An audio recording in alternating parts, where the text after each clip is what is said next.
12월 13일 빈내리 온라인 주일 성경 공부에 참여하신 우리 빈내리 가족들을 주님의 이름으로 환영합니다. 욕망의 시대를 어떻게 살 것인가? 벌써 43번째 시간이 되었는데요. 삼손에게 이르되, 우리 지난 수요일 담임 목사님께서 해주셨던 말씀을 생각하면서 오늘 43번째 시간, 그리고 2020년도 마지막 종강하는 우리 성경 공부 시간을 진행하도록 하겠습니다. 오늘 함께 우리가 살펴보실 말씀은 사사기 16장 1절에서 14절 말씀입니다. 우리 화면을 보시면서 함께 큰 목소리로 읽도록 하겠습니다. 삼손이 가사에 가서 거기서 한 기생을 보고 그에게로 들어갔더니 가사 사람들에게 삼손이 왔다고 알려짐에 그들이 곧 그를 애워싸고 밤새도록 성문에 매복하고 밤새도록 조용히 하며 이르기를 새벽이 되거든 그를 죽이리라 하였더라. 삼손이 밤중까지 누워있다가 그 밤중에 일어나 성 문짝들과 두 문설주와 문빗장을 빼어가지고 그것을 모두 어깨에 메고 헤브론 앞산 꼭대기로 가니라. 이후에 삼손이 소래골짜기에 들릴라라 이름하는 여인을 사랑하매 블레셋 사람의 방백들이 그 여인에게로 올라가서 그에게 이르되 삼손을 꾀어서 무엇으로 말미암아 그 큰 힘이 생기는지 그리고 우리가 어떻게 하면 능히 그를 결박하여 굴복하게 할 수 있을는지 알아보라. 그리하면 우리가 각각 은 1,100개씩 내게 주리라. 들릴라가 삼손에게 말하되 청하건대 당신의 큰 힘이 무엇으로 말미암아 생기며 어떻게 하면 능히 당신을 결박하여 굴복하게 할 수 있을는지 내게 말하라 하니 삼손이 그에게 이르되 만일 마르지 아니한 새 활줄 7으로 나를 결박하면 내가 약해져서 다른 사람과 같으리라. 블레셋 사람의 방백들이 마르지 아니한 새 활줄 7을 여인에게로 가져오매 그가 그것으로 삼손을 결박하고 이미 사람을 방 안에 매복시켰으므로 삼손에게 말하되 삼손이여 블레셋 사람들이 당신에게 들이닥쳤느니라 하니 삼손이 그 줄들을 끊기를 불탄 삼시를 끊음같이 하였고 그의 힘의 근원은 알아내지 못하니라. 들릴라가 삼손에게 이르되 보라 당신이 나를 희롱하여 내게 거짓말을 하였도다. 청하건대 무엇으로 당신을 결박할 수 있을는지 이제는 내게 말하라 하니 삼손이 그에게 이르되 만일 쓰지 아니한 새 밧줄들로 나를 결박하면 내가 약해져서 다른 사람과 같으리라 하니라. 들릴라가 새 밧줄들을 가져다가 그것들로 그를 결박하고 그에게 이르되 삼손이여 블레셋 사람이 당신에게 들이닥쳤느니라 하니 삼손이 팔 위에 줄 끊기를 실을 끊음같이 하였고 그때에도 사람이 방 안에 매복하였더라. 들릴라가 삼손에게 이르되 당신이 이때까지 나를 희롱하여 내게 거짓말을 하였도다. 내가 무엇으로 당신을 결박할 수 있을는지 내게 말하라 하니 삼손이 그에게 이르되 그대가 만일 나의 머리털 7가닥을 배틀의 날실에 섞어 짜면 되리라 하는지라. 들릴라가 바디로 그 머리털을 단단히 짜고 그에게 이르되 삼손이여 블레셋 사람들이 당신에게 들이닥쳤느니라 하니 삼손이 잠을 깨어 배틀의 바디와 날씨를 다 빼니라. 네, 오늘 읽었던 말씀을 중심으로 먼저 마음 열기 질문을 함께 나눠보겠습니다. 여러분들 학창시절에 내가 자신 있었던 과목과 또 자신 없었던 과목이 있었을 것 같은데요. 그 기억들을 함께 서로의 생각을 나눠보도록 하겠습니다.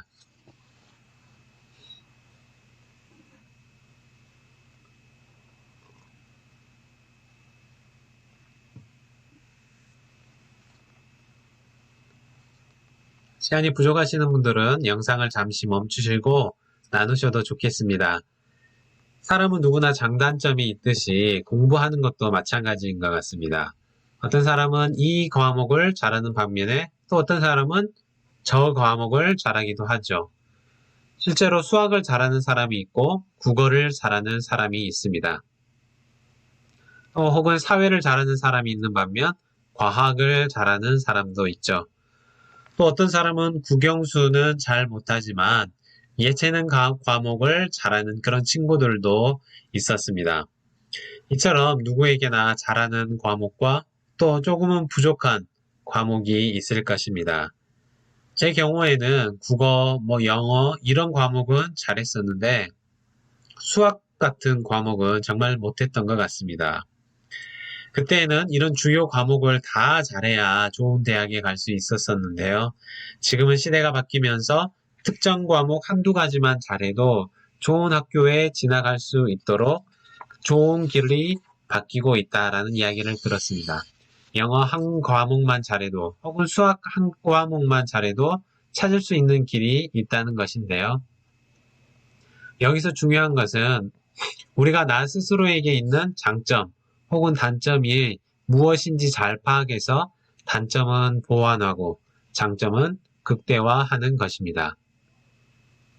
내 단점이 있고 약점이 있는데 그것을 잘 관리하지 못한다면 결국 나의 삶에 큰 어려움이 닥치게 될 것입니다.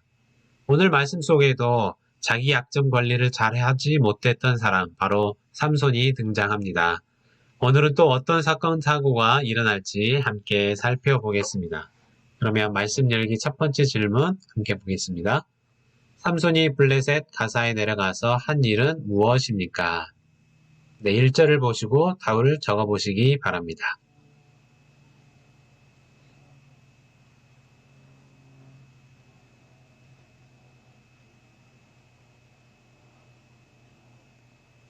네, 답을 찾으셨습니까? 정답은 바로 블레셋 기생을 만나는 일을 했었습니다. 삼손의 약점이 무엇인지 여러분들 보이십니까? 삼손에겐 정말 치명적인 약점이 있었던 것 같습니다. 삼손은 블레셋 사람들의 땅으로 다시 내려갔고 그곳에서 기생을 만나게 됩니다. 정확하게는 창녀를 만난 것이죠. 삼손은 보시다시피 성욕에 정말 약한 그런 사람이었습니다.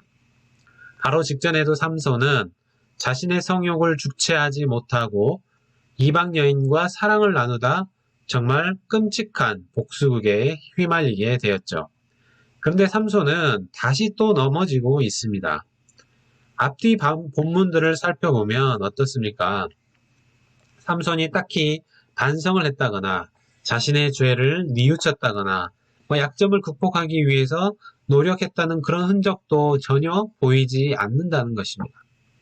자신의 약점이 자신을 완전히 사지로 몰아넣고 있고 또 자신뿐만이 아니라 자기 민족들까지도 괴롭게 만들었지만 이제는 또 배신하게도 만들었지만 그럼에도 삼손은 반성의 기미를 전혀 보이지 않을 뿐 아니라 반복해서 또 같은 죄를 저지르고 있었습니다.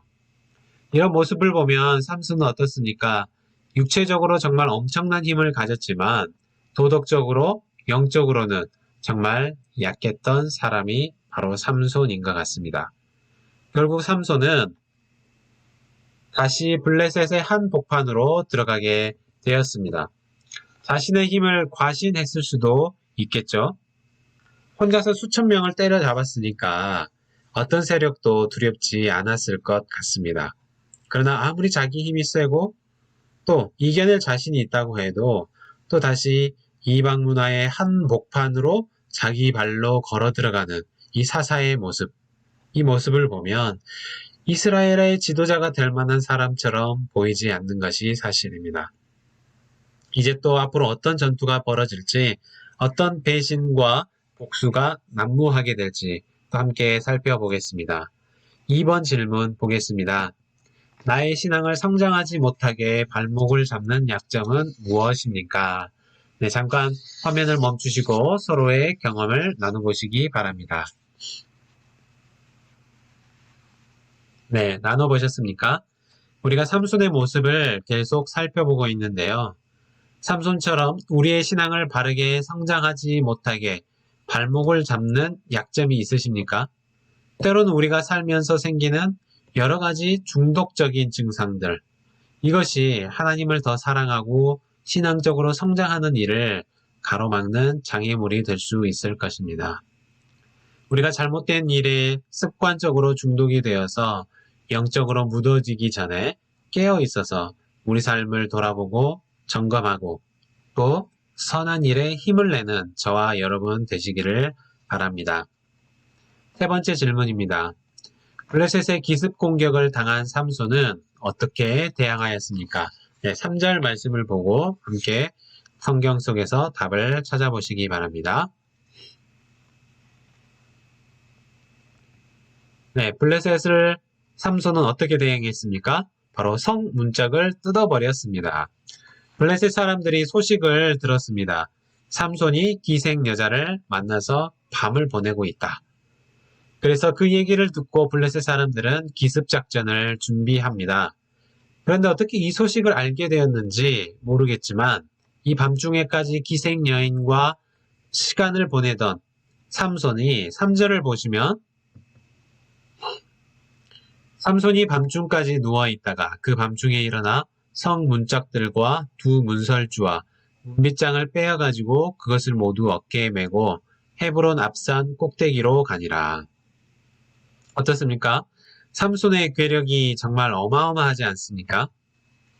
지금 우리가 사용하는 일반적인 방문, 그것도 생각해 보세요. 여러분들 힘으로 그 문짝을 뜯어내고 그것을 들쳐매고 걸어갔다. 쉬운 일은 아닐 것입니다. 그런데 성 문짝을 뜯고 그 문짝을 받쳐주던 문설주와 빗장까지 다 빼서 통째로 뜯어서 어깨에 메고 헤브론까지 걸어가고 있습니다. 그런데요, 여러분, 성문은 기본적으로 성 안에 출입하는 사람들을 가르는 역할을 합니다. 그리고 동시에 성문은 각 도시를 보호해주는 역할도 하면서 더 나아가 당시에는 마치 성문을 그 성읍 그 자체로 보는 상징물로 여겨지기도 했습니다. 그런 상황에서 삼손이 가사의 성문을 모조리 뜯어내버리고 그것을 이스라엘 유다 지파의 헤브론에까지 옮겨졌다는 것은 블레셋 사람들의 입장에서 충격적인 일이었습니다. 자신의 상징과도 같은 자신들의 보호물이었던 성문을 잃어버린 것이죠. 또한 그 성문을 이용해서 삼손을 가둬두고 공격하려는 계획을 갖고 있었을 것입니다. 그들의 그런 보호장치가 삼손 단 한 사람에 의해서 떨어져 나갔으니 정말 엄청난 일이 그들에게 벌어진 것입니다. 여기서 지리적으로 확인을 해보시면 이 가사 성읍에서 헤브론까지는 약 38마일의 거리에 해당합니다. 엄청난 거리죠.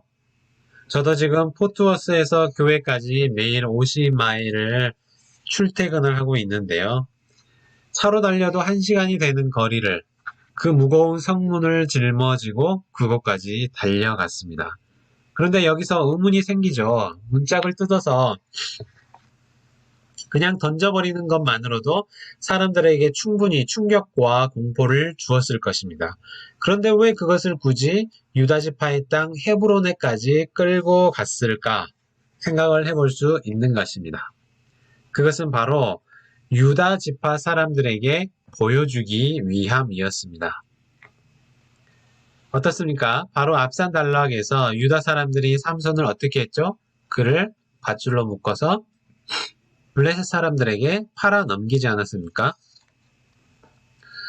블레셋 사람들이 무서워서 자기 동족이자 또 사사였던 삼손은 블레셋에 팔아 넘겨버렸었는데 삼손은 바로 이랬던 유다 사람들에게 본때를 보여주기로 한 것입니다. 이 봐라, 너네들 블레셋 사람들이 그렇게 무서워서 나를 블레셋에 팔아 넘겼지? 그런데 지금 보아라, 블레셋이 내 손에 어떻게 됐는지 하고 본때를 보여주는 것입니다. 하지만 우리가 알고 있듯이 삼손은 자신의 약점에 대해서는 한없이 관대하게 여겼습니다. 하지만 자기의 강점인 엄청난 힘에 대해서는 절제할 줄을 모르고 잘못된 방향으로만 사용하는 것이죠. 결국 이런 삼손의 부주의함과 자만은 그에게 큰 상처를 물고 오게 될 것입니다. 네 번째 질문을 보겠습니다. 나 스스로를 지나치게 믿고 자만했다가 실패한 경험이 있습니까?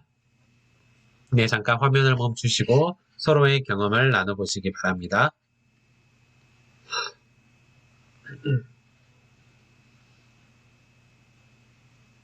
네, 함께 나눠보셨습니까? 삼손은 자기 힘을 지나치게 믿고 있었습니다. 사실 믿을만 했죠. 혼자서 수천 명과 싸워서 밀리지 않는 괴력을 가졌으니까 그랬을만 합니다. 그러나 삼손에게는 그 힘을 주신 분이 바로 하나님이시라는 사실을 잊고 살았습니다. 결국 이 지나친 자만은 삼손이 결국 실패하게 만들고 말았습니다. 여러분들에게도 이처럼 확실한 강점 하나씩 있으실 텐데요. 이 모든 상황에서 교만하지 않고 더욱 겸손하게 모든 것을 하나님의 영광을 위해 사용할 수 있기를 부탁을 드립니다. 5번 질문 보겠습니다. 삼손을 잡기 위해 블레셋 사람들은 어떤 작전을 사용했습니까? 네, 5절 말씀 속에서 답을 찾아보시기 바랍니다. 네, 어떤 작전을 펼쳤습니까? 바로 들릴라에게 돈을 주고 삼손의 약점을 캐내게 하였습니다. 삼손은 다시 이전에 당했던 똑같은 수법에 똑같이 당하고 있었습니다. 다른 점은 이전에는 삼손의 아내가 되기로 했던 여인에게는 불태워 죽이겠다는 위협, 협박으로 그들의 계획에 동조하게 만들었다면 이번에는 돈으로 들릴라를 유혹합니다. 아마도 돈을 받고 기생을 하는 들릴라 입장에서 그들이 주기로 한 은 1000개, 다 합쳐서 5성읍이니까 인토를 5000개였으니까 엄청난 금액이었죠. 그런데 블레셋 사람들이 하는 말을 보면 블레셋 사람들이 단순히 삼손을 잡아서 죽이고자 했던 그런 욕망만 있었던 것은 아닌 것 같아요. 굳이 만약에 죽이는 것이라면 잠들었을 때 몰래 침입하기만 해서 찔러 죽일 수도 있었을 텐데 굳이 산채로 잡아들이려고 하고 있는 것이죠. 삼손을 곱게 죽이지 않겠다는 것입니다. 그만큼 삼손의 존재는 블레셋 사람들에게 정말 엄청난 고통을 안겨준 그런 사람이었음에 틀림없습니다. 성욕에 약하고 육신의 정욕에 약했던 삼손은 결국 자신이 사랑한 여인, 유혹에도 약했습니다. 발설하지 말아야 할 일들을 너무나도 쉽게 내뱉어 버리고 말았습니다. 들릴라의 끊임없는 질문에 답하는 이 삼손의 모습을 보면 이 위기를 진지하게 여기지 않고 있다는 것을 알 수 있어요. 삼손도 들릴라 뒤에 있는 블레셋 사람들의 계략을 전혀 모를 리는 없었을 것입니다. 이미 여러 번 당했지 않습니까? 그러나 삼손은 주의를 기울이지 않고 장난삼아 대답하고 있습니다. 들릴라 역시 엄청난 돈을 받았기 때문인지 돌려서 묻지도 않습니다. 빨리 원하는 답을 얻기만 하면 되는 것처럼 행동합니다. 그런데 삼손은 거기다 대고 너무나 쉽게 대응하고 있어요. 결국 이런 장난 같은 답변이 거듭될수록 진실에 가까워지고 있었습니다. 마지막으로 함께 6번째 질문을 함께 읽어보도록 하겠습니다. 나의 강점에도 교만해지지 않고 하나님을 더욱 의지하도록 또한 나의 약점에도 강하신 하나님이 함께 하심을 믿는 하나님의 사람이 되기로 다짐합시다. 네, 여러분들 우리에게 있는 작은 약점들, 강점들 또 있을 텐데요. 교만해지지 않고 또 동시에 강하신 하나님을 믿고 하나님이 여전히 우리와 함께 하심을 믿는 하나님의 사람이 되시기를 부탁을 드립니다. 오늘 말씀 생각하면서 시편 18편 27절 말씀 암송하기 말씀을 읽어보겠습니다. 주께서 공고한 백성은 구원하시고 교만한 눈은 낮추시리이다. 아멘. 우리 함께 기도하겠습니다. 하나님 아버지 감사합니다. 우리에게 귀하신 은혜를 주신 것을 감사를 드립니다. 하나님 때로는 우리가 우리의 힘이 강한 것처럼 교만하고 살아왔음을 고백합니다. 하나님 우리가 삼손의 모습을 보고 깨닫게 하시고 교만해지지 않고 겸손히 주님의 은혜를 구하는 사람이 되게 하여 주시옵소서. 그러나 동시에 나에게 약점이 있음을 고백합니다. 나의 약한 점을 오직 하나님께 붙잡힌 바 되어서 하나님을 의지하고 이겨내는 강한 사람이 될 수 있도록, 믿음의 사람이 될 수 있도록 인도하여 주시옵소서. 교만한 자를 물리치시고 또 겸손한 자에게 은혜를 주시는 하나님을 생각하며 오늘도 겸손히 하나님의 은혜를 구하는 하루가 되게 하여 주옵소서. 이 모든 말씀 우리 주 예수님 이름으로 간절히 기도하옵나이다. 아멘.